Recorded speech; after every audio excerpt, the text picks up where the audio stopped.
Paz do Senhor, pastora Ângela Bartolazzi falando com você. Nós estamos fazendo uma leitura tão linda do capítulo 6 de Marcos hoje. Nós temos lido o livro de Marcos, terminamos o livro de Mateus. Livros de Mateus, Marcos, Lucas e João são os livros que falam do ministério de Jesus, da vida dos discípulos e como eles viveram ali com Jesus, nesse período tão lindo. Deve ter sido um período extraordinário, uma experiência incrível. Quero convidar você a ler comigo o capítulo 6 de Marcos.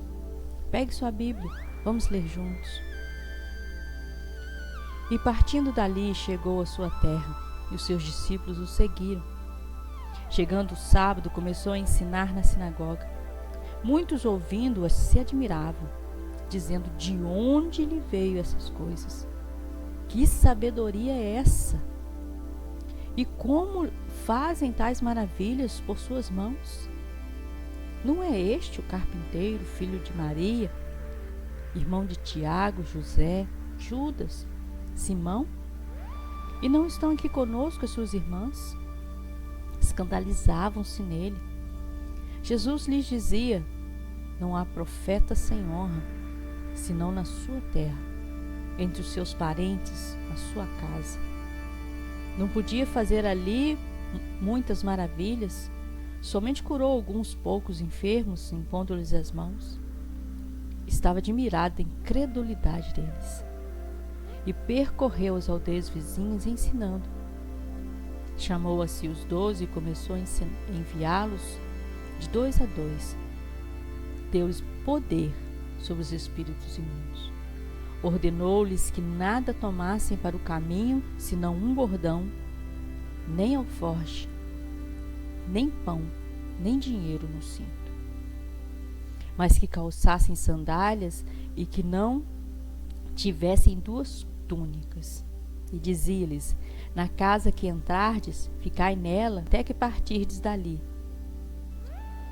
E quando alguns vos não receberem, nem vos ouvirem, saindo dali, sacudi o pó do que estiver dos vossos pés, e em testemunho contra eles. E eu vos digo que haverá menos rigor e tolerância no dia do juízo para Sodoma e Gomorra do que para essa cidade. E saindo eles, pregavam o povo que se arrependesse, e expulsaram muitos demônios, ungiam muitos enfermos com óleo e os curavam. E ouviu isso o rei Herodes, porque o nome de Jesus se tornava notório, e disse: João, o que batizava, ressuscitou dos mortos. Por isso essas maravilhas operam nele. Outros diziam: é Elias. E diziam outros: é um profeta ou um dos profetas.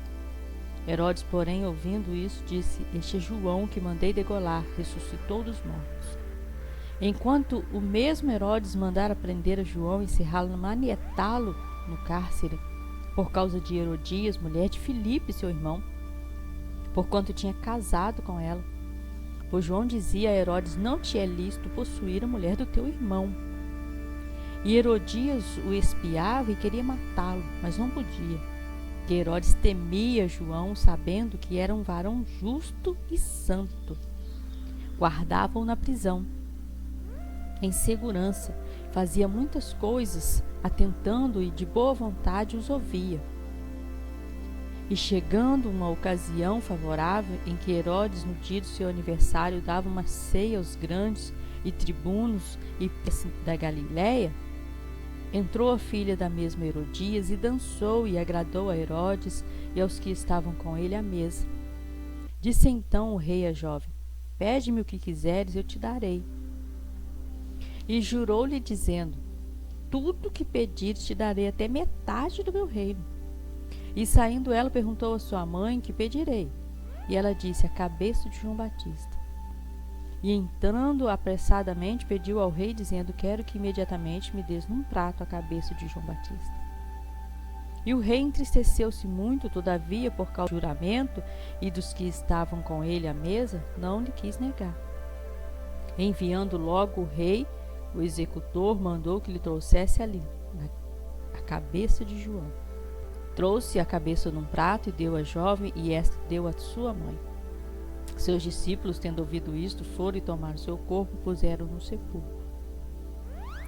E os apóstolos ajuntaram-se a Jesus e contaram-lhe tudo quanto tinha feito, como tinham ensinado. E ele disse-lhes: Vinde vós aqui à parte, a um lugar deserto. Repousai um pouco, porque havia muitos que iam e vinham e não tinham tempo para comer. E foram sós num barco para um lugar deserto. A multidão viu-os partir, e muitos o conheceram e correram para lá a pé e de todas as cidades, e ali chegaram primeiro do que eles. E aproximando-se deles, Jesus, saindo, viu uma grande multidão, teve compaixão deles, porque eram como ovelhas que não têm pastor. Começou a ensinar-lhes muitas coisas. Como o dia fosse já muito adiantado, os seus discípulos se aproximaram dele e disseram: O lugar é deserto, e o dia já está muito adiantado. Despede-os para que vão aos campos e aldeias vizinhas e comprem pão para si, porque não têm o que comer. Ele, porém, respondendo, lhes disse: Dai-lhes vós de comer. E eles disseram-lhe: Iremos nós, compraremos 200 dinheiros de pão para dar de comer?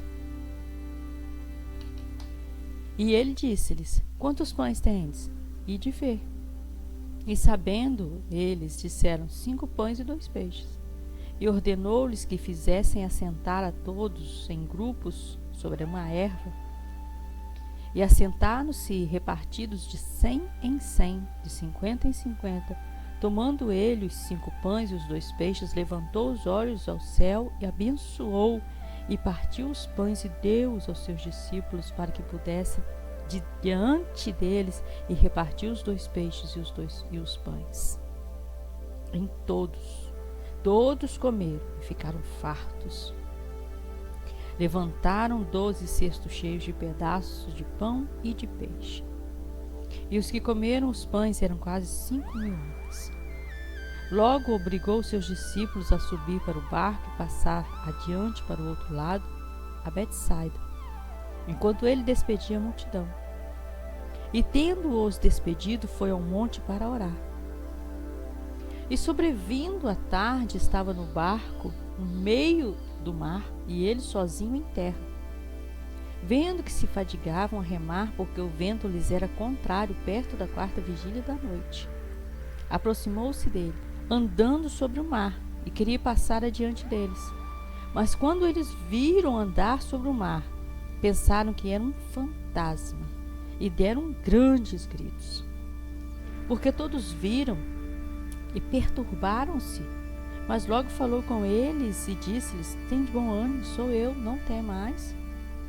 Subiu no barco e estava com eles, e o vento se aquietou, e entre si ficaram muito assombrados e maravilhados, pois não compreendido o milagre dos pães. Antes o seu coração estava endurecido.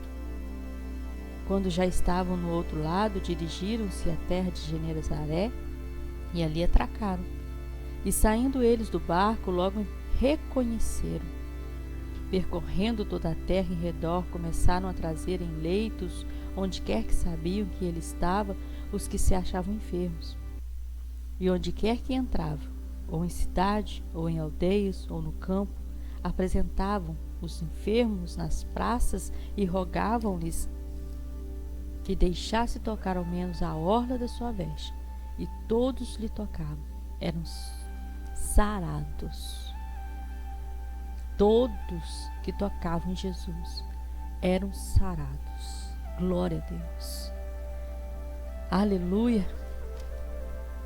Quem quiser tocar na veste dele, recebe cura, recebe poder, recebe aquilo que tem a necessidade. Ela é sarada. O milagre é feito quando se toca na veste de Jesus. Eu quero frisar aqui com você no verso 37.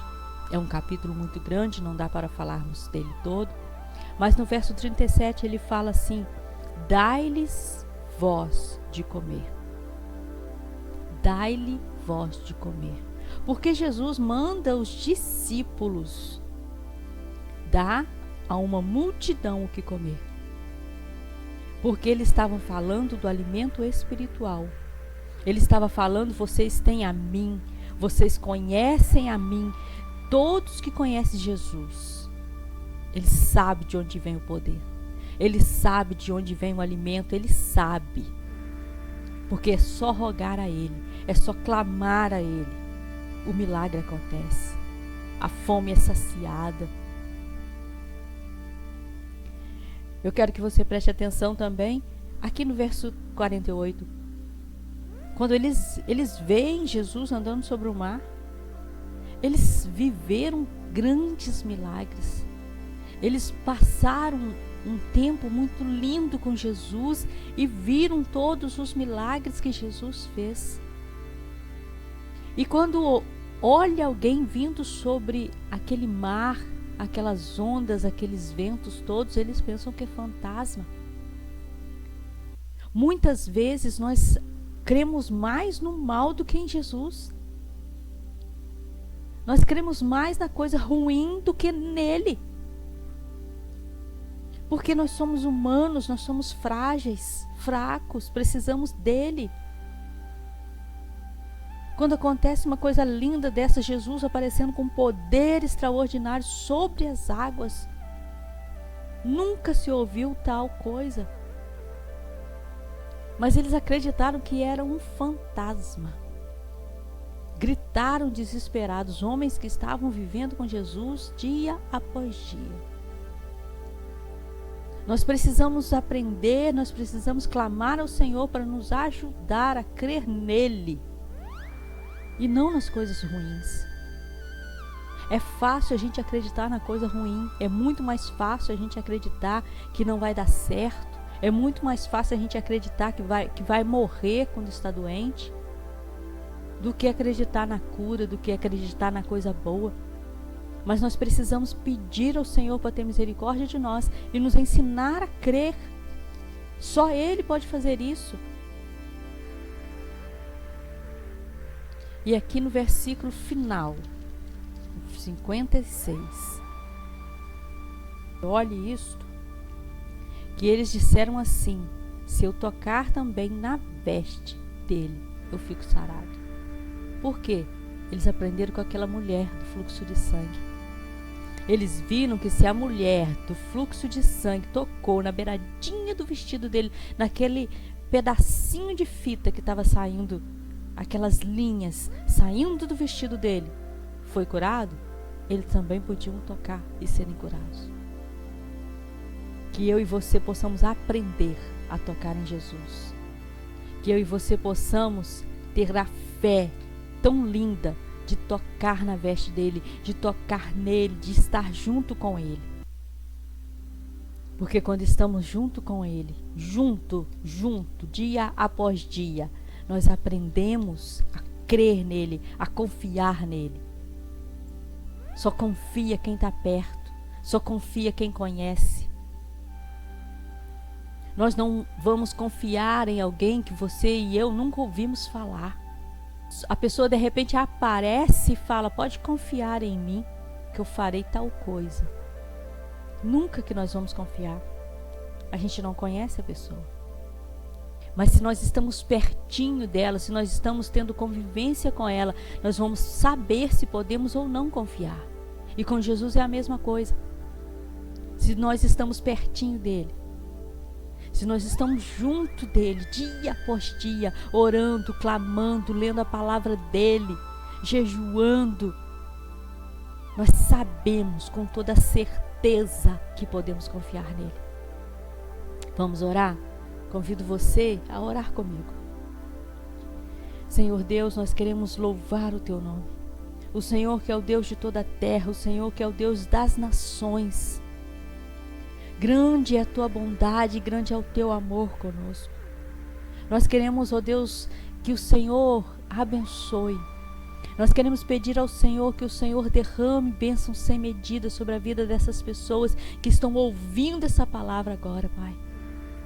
Senhor, o Senhor tem visto como elas desejam mais de Ti, como elas querem a Tua presença. E, Senhor, nós precisamos de Ti, nós precisamos da Tua presença, Senhor. Cubra os nossos olhos para não ver as coisas ruins, mas abra os nossos olhos para ver as coisas boas que o Senhor tem feito por nós, para que a nossa fé seja ativada de forma tão clara, que possamos crer no Deus Todo-Poderoso a quem servimos. Senhor, em nome de Jesus, como nós vamos agradecer ao Senhor por toda a bondade que o Senhor tem feito, por todo o amor que o Senhor tem derramado sobre nós. Nunca teremos como pagar. Senhor, em nome de Jesus, muito obrigado por nos ouvir. Louvado seja o Teu nome. Engrandecido seja o Teu nome, o Deus de toda a terra, o Deus da nossa vida, nossa salvação. Em nome de Jesus, amém. Se você ainda não entregou a sua vida ao Senhor Jesus, quero convidar você a deixar Ele ser o seu guia até a eternidade. Deus abençoe sua vida, Deus abençoe sua casa, Deus abençoe tudo que você fizer. Em nome de Jesus, fiquem na paz. Se você gostou desse vídeo, dê um like, curta, comente, compartilhe, ative o sininho para receber todos os vídeos novos que eu publicar. Obrigada, Deus abençoe sua vida.